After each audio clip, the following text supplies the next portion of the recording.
우리 계속해서 더 깊은 만남 시리즈 말씀으로 함께 하나님을 만나고 있습니다.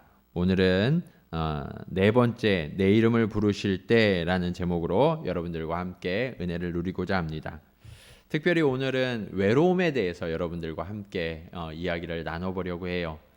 우리는 타국에서 살고 있죠. 고국을 떠나고 고향을 떠나서 이 타국에 살다 보면 우리도 모르는 어떤 공허감, 외로움 이런 것들이 우리를 문득 찾아올 때가 있죠. 특별히 저는 혼자 이곳에서 생활하고 있는 우리 젊은 청년들, 학생이든지 아니면 지금 막 취업을 해서 이곳에서 생활을 시작한 우리 젊은 청년들을 볼 때마다 얼마나 마음이 쓰이는지 몰라요.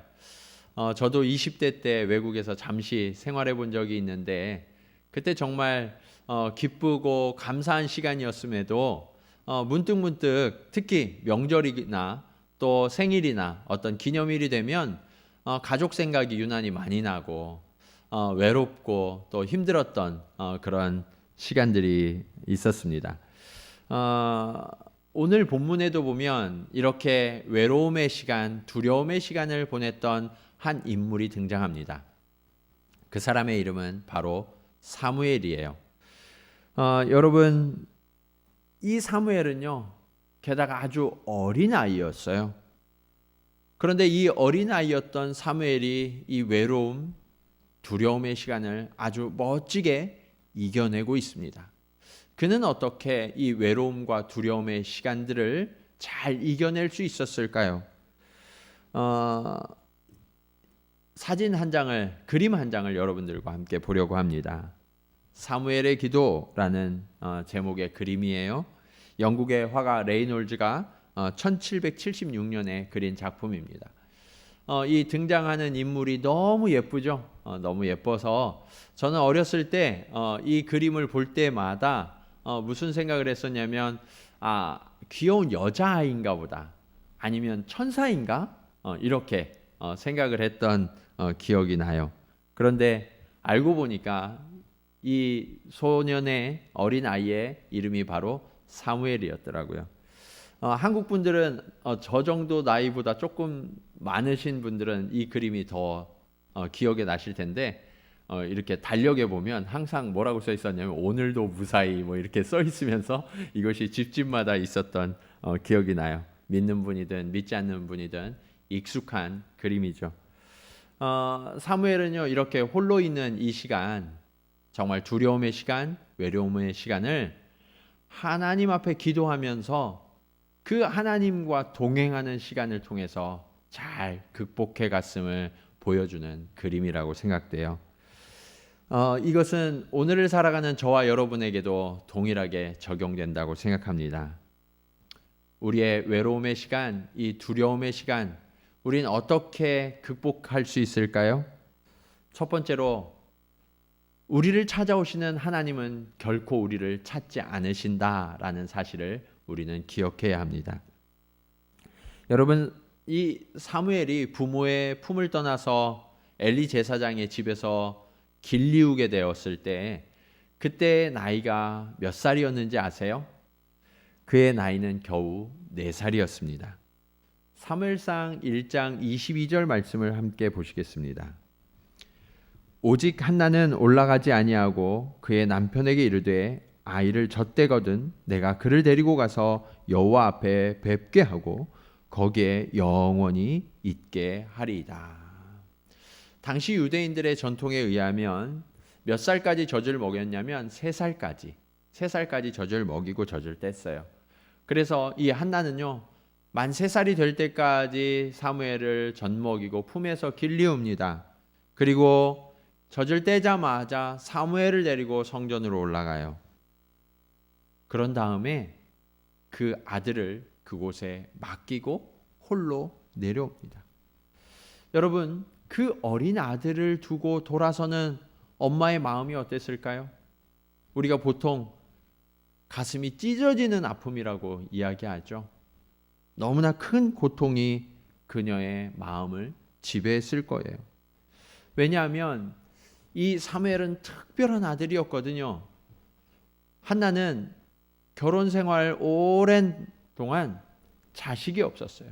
그래서 너무나 고통 중에 지내다가 성전으로 올라갑니다. 그래서 하나님 앞에 기도하는데 그 고통이 얼마나 컸든지 마치 술 취한 사람처럼 울면서 하나님 앞에 부르짖습니다.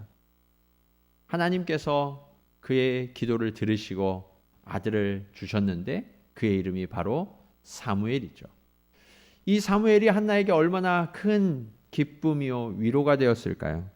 어쩌면 한나에게 있어서 이 사무엘은 그녀가 살아가는 이유가 되었을 것이고, 그리고 어쩌면 모든 것이 되었을지 몰라요. 한나가 정말 위대한 어머니였던 것은 그렇게 자신의 전부와도 같았던 이 아들을 하나님 앞에 믿음으로 드렸다는 겁니다. 잠깐이 아니라 4살 때부터 그의 평생을. 그런데 여러분, 여기에서 우리가 관점을 한번 바꿔보려고 해요. 한나의 이야기는 우리가 많이 들었죠. 입장을 바꿔서 사무엘의 입장에서 한번 생각해 볼까요? 어린 4살짜리 아이가 갑자기 성전에 올라가요. 성전에 올라가는 동안은 엄마랑 너무너무 즐거웠을 거예요.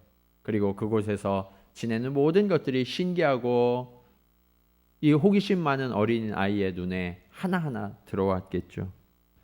그런데 이 엄마가 갑자기 이 사무엘의 손을 놓고 누군가 어떤 아저씨가 와서 이 사무엘의 손을 붙듭니다. 그리고 엄마는 홀로 떠나갑니다.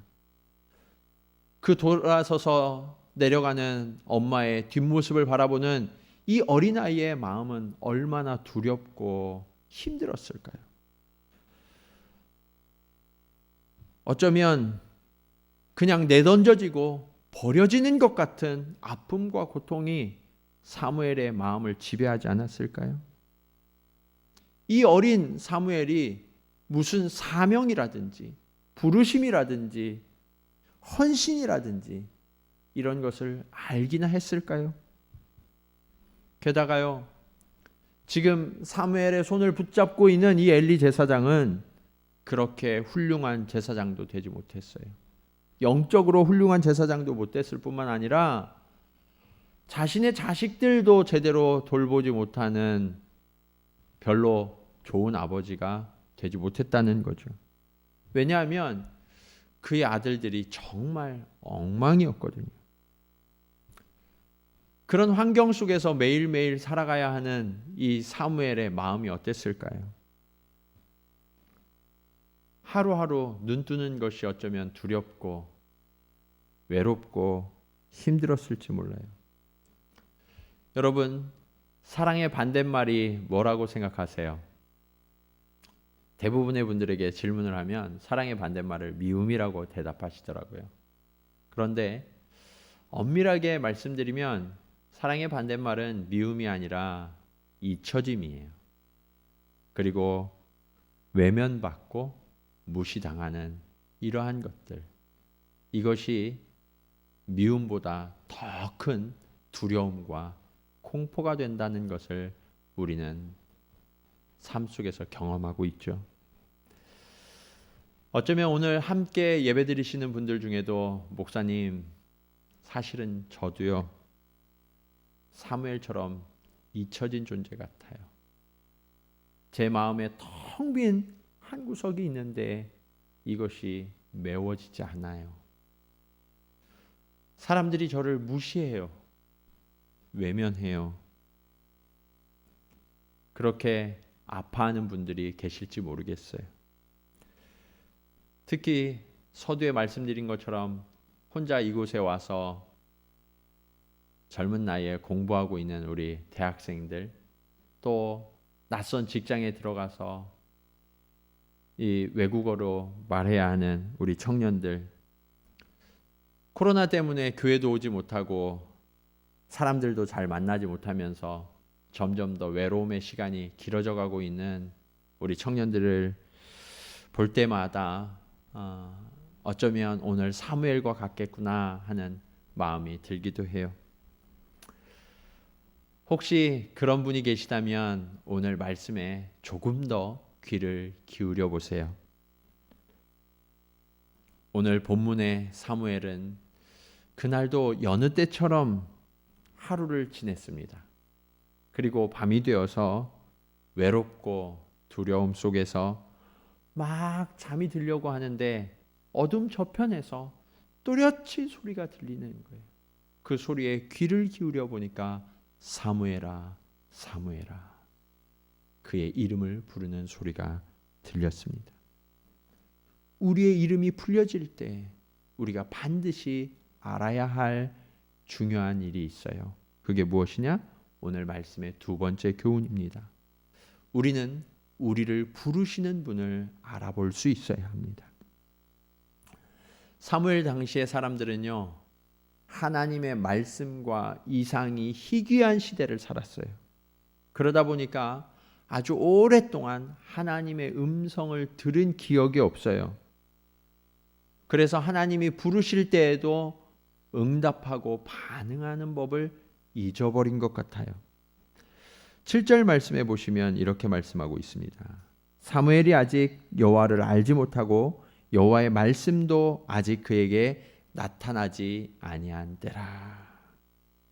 여러분, 아까 말씀드린 것처럼 사무엘은 3살이 지나서 4살이 되자마자부터 어디에서 살았어요? 성전에서 살았죠. 그렇기 때문에 성전에서 일어나고 있는 모든 일들을 속속들이 누구보다 잘 알고 있었던 사람이 사무엘이었을 거예요. 그런데 그날 밤에는 지금까지 한 번도 경험해 보지 못한 새로운 일이 지금 그에게 일어나고 있었던 거죠. 4절 말씀 보시겠습니다. 여호와께서 사무엘을 부르시는지라 그가 대답하되 내가 여기 있나이다.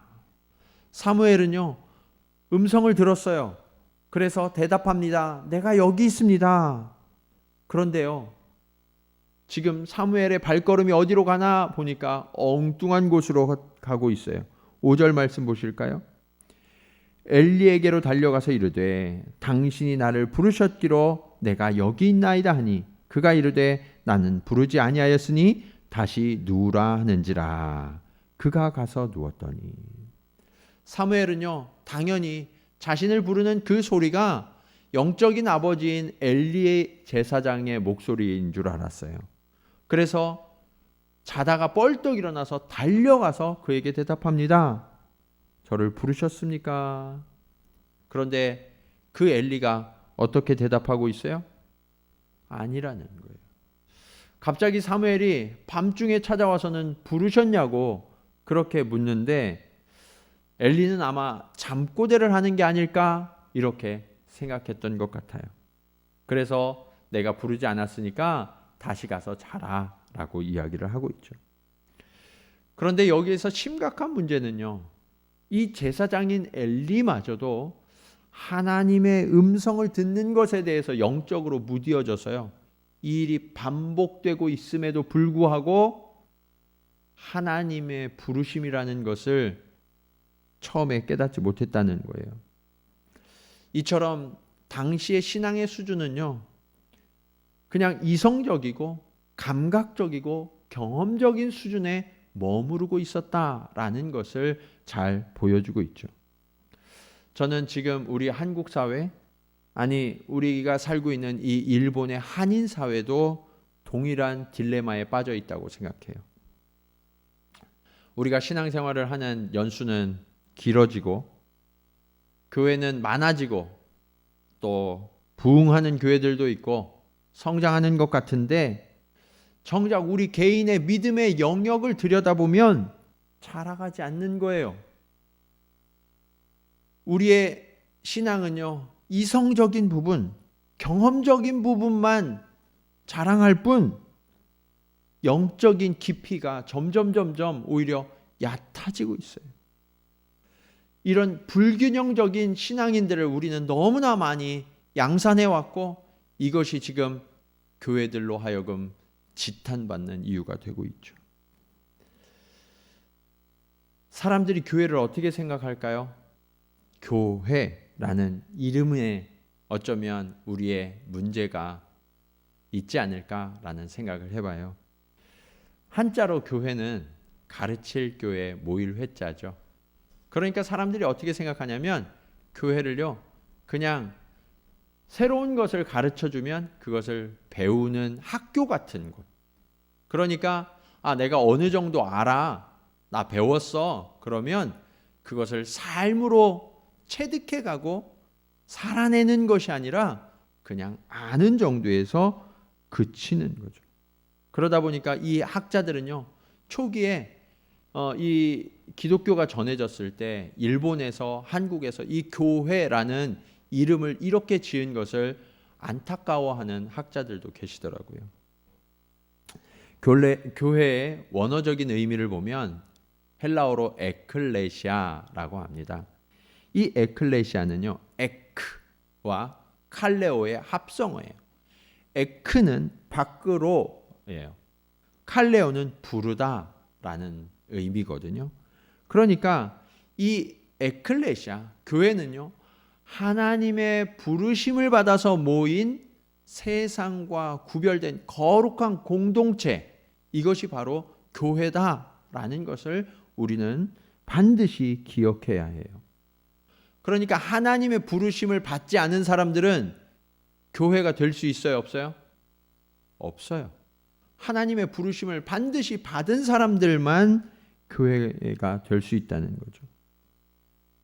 그런데 아무리 교회를 오래 다니고 그리고 성경을 지식적으로 많이 배우고 봉사도 오랫동안 하고 헌금을 아무리 많이 드려도 정작 하나님의 부르심을 듣지 못하고 깨닫지 못한다면 그 누구라도 교회의 성도가 될 수 없다라는 사실을 우리는 기억해야 합니다. 그러기에 우리는 누구에게 응답하고 있는가를 정확하게 아셔야 해요. 오늘날 교회는 이 혼탁해져 있어요. 그런데 이 혼탁함의 문제는요, 저와 같은 목회자를 비롯해서 교회의 사람들에게 응답하려고 하고 그 사람들에게 인정받으려고 하는 그 문제에서 출발하는 것 같아요. 오늘 본문의 이 사무엘은요, 아무도 없는 홀로 있는 공간에 어둠 속에 누워 있었죠. 그곳에 하나님이 찾아오십니다. 우리도 그 하나님 앞에 응답해야 되는 거예요. 사람이 아니라 우리의 발걸음을 사람들을 향하여서 나아가는 것이 아니라 하나님 앞으로 나아가고 그 하나님 앞에 응답하는 바른 신앙을 회복해야만 한다는 거예요. 그럴 때 비로소 우리의 신앙은요, 흔들리지 않게 돼요. 어떤 분들은 교회가 이런데 믿는다고 하는 사람들이 그러는데, 아니요, 그것은 엘리를 향하여 달려가던 사무엘의 모습과 같아요. 오늘 우리의 발걸음을 돌려야 합니다. 주님, 내가 여기 있습니다. 그 하나님 앞에 올바로 서서 그 하나님 앞에 응답하는 저와 여러분 모두가 되시기를 주님의 이름으로 축원합니다. 여러분은 지금 누구를 만나고 계신가요? 오늘 지금 이 순간 여러분은 누구에게 예배를 드리고 계십니까? 언제나 여러분을 찾아오신 분, 그 한 분이신 하나님, 그분 앞에 우리가 겸손함으로 응답하는 저와 여러분, 오늘 그 하나님 앞에 반응하는 참된 예배가 되기를 주님의 이름으로 간절히 축원합니다. 그렇다면 우리를 부르신 그 주님, 그래서 우리 앞에 서신 그 하나님은 어떤 하나님이실까요? 마지막으로 하나님은 여전히 우리와 함께 하시는 하나님이십니다. 오늘 본문에 보시면 당신 하나님의 말씀이 희귀했다고 설명되고 있어요.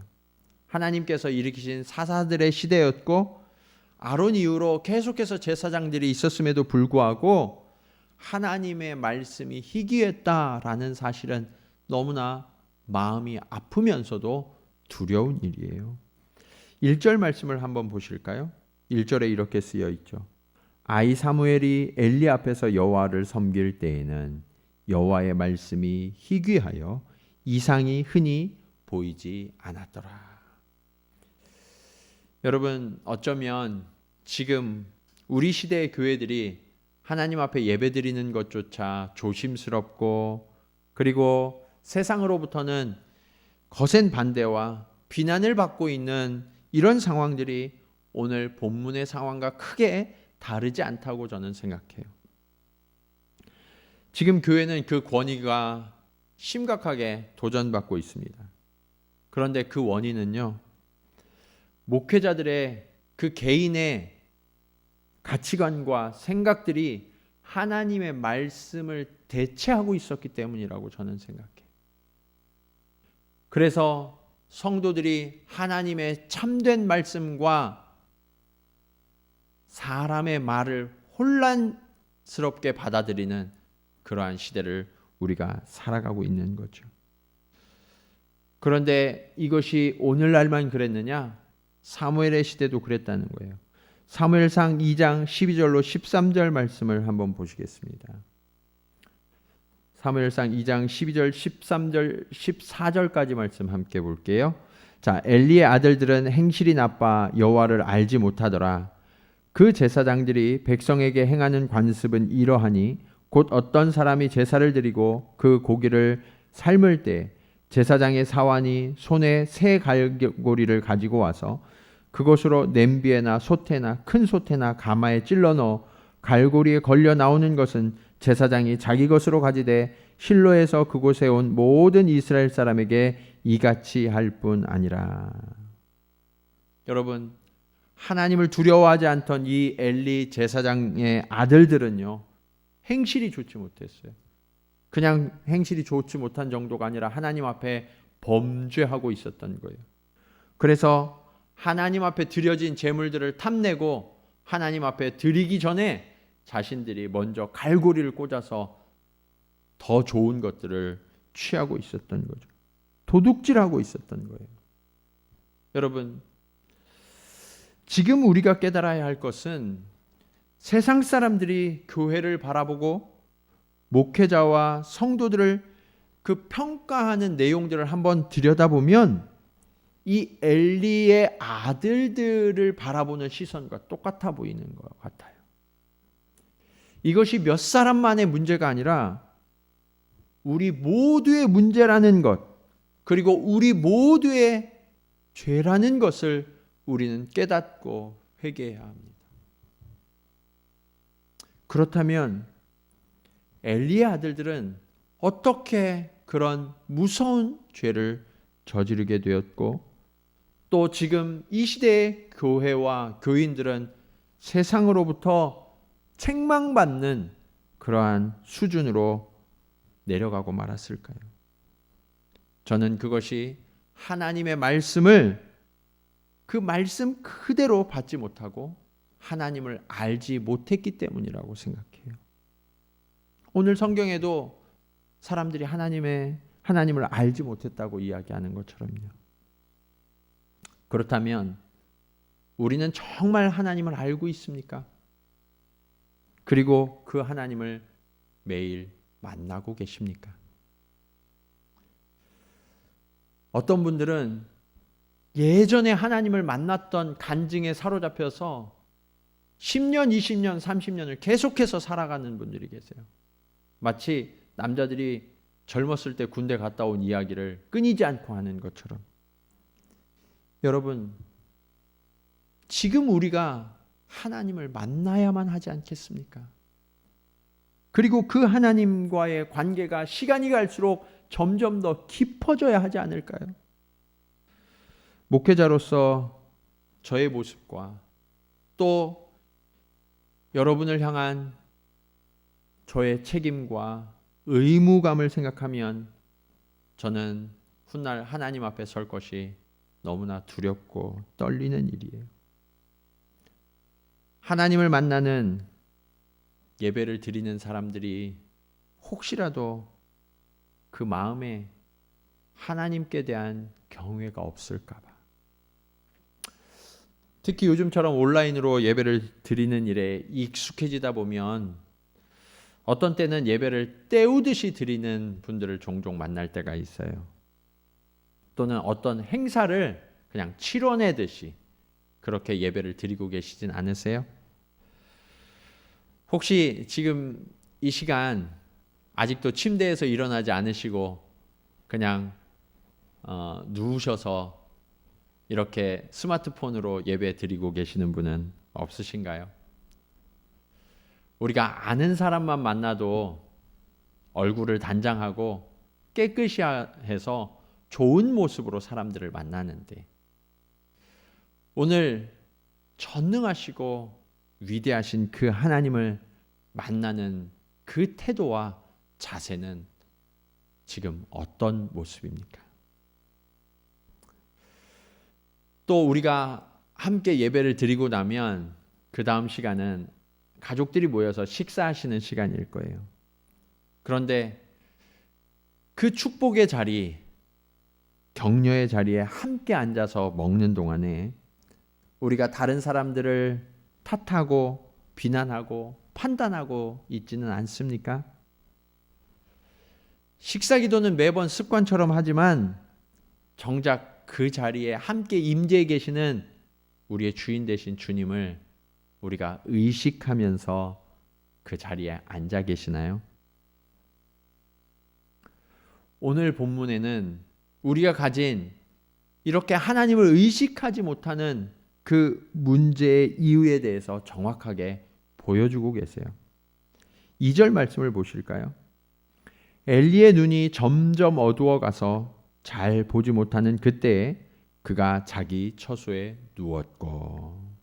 여러분, 이 엘리 제사장의 눈이 어두워졌다라고 말씀하고 있죠.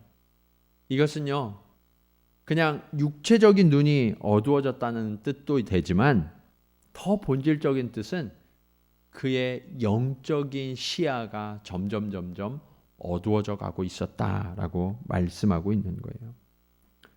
그렇다면 이렇게 절망적인 상황 가운데에서 우리는 어떻게 해야 할까요? 지금 우리를 둘러싼 이 상황도 너무나 절망적인데 우리는 어떻게 이 절망적인 상황을 극복해낼 수 있을까요? 오늘 너무나 귀한 하나님의 말씀이 선포되고 있습니다. 3절 상반절에 보시면 하나님의 등불은 아직 꺼지지 아니하였으며 라고 말씀하고 있습니다. 여러분, 사람들이요, 하나님의 말씀을 듣는 귀가 닫혔어요. 하나님을 만나고 그 하나님을 분별할 수 있는 영적인 눈이 어두워져 있었어요. 그러나 그 순간에도 여호와의 등불은 꺼지지 아니하였다라고 말씀하고 있습니다. 이것은요, 하나님이 여전히 우리와 함께하고 계시고요, 우리를 위해서 일하고 계신다는 상징과 같은 거예요. 지금 너무나 많은 분들이 교회에 대해서 실망하고 계세요. 그러면서 하나님 나라에 대한 소망조차 잃어버리고 계시는 분들은 없으세요? 그런데요, 이런 상황 속에서 우리가 유일하게 바라보아야 할 것이 있는데 그것은 바로 하나님의 등불이 아직 꺼지지 아니하였다라는 사실입니다. 여러분, 등불의 역할은 어떤 건가요? 어둠을 밝히는 거죠. 그리고 어둠이 짙어지면 짙어질수록 그 등불은 더 밝게 빛나게 됩니다. 오늘 우리의 시대가 암울해 보여요. 그러나 이 암울한 시대를 비추는 성령의 등불은 더욱더 환하고 결코 꺼지지 않는 등불이 되어서 저와 여러분을 비추어 줄 줄로 믿습니다. 우리는 그 믿음으로 하나님의 부르심 앞에 응답해야 돼요. 10절 말씀 보시면서 오늘 말씀을 마무리하려고 해요. 우리 같이 한번 읽겠습니다. 자, 시작.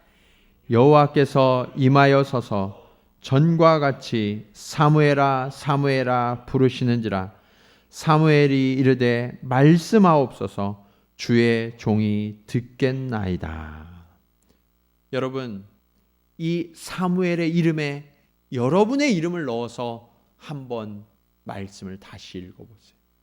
이것이 바로 저와 여러분을 부르시는 하나님의 음성처럼 들려지지 않으세요?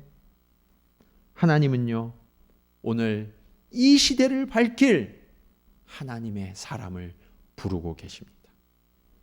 우리의 이름이 불려지는 그 순간, 우리의 발걸음을 세상을 향하여, 사람들 향하여 돌리는 것이 아니라 우리를 부르시는 그 하나님 앞에 응답하여서 이 시대를 밝힐 교회의 심지가 되어 곳곳마다 아름다운 등불로 하나님의 영광과 그 빛을 나타내어 어둠을 물리치는 저와 여러분, 우리 동경지구촌교회가 되기를 주님의 이름으로 간절히 축원합니다.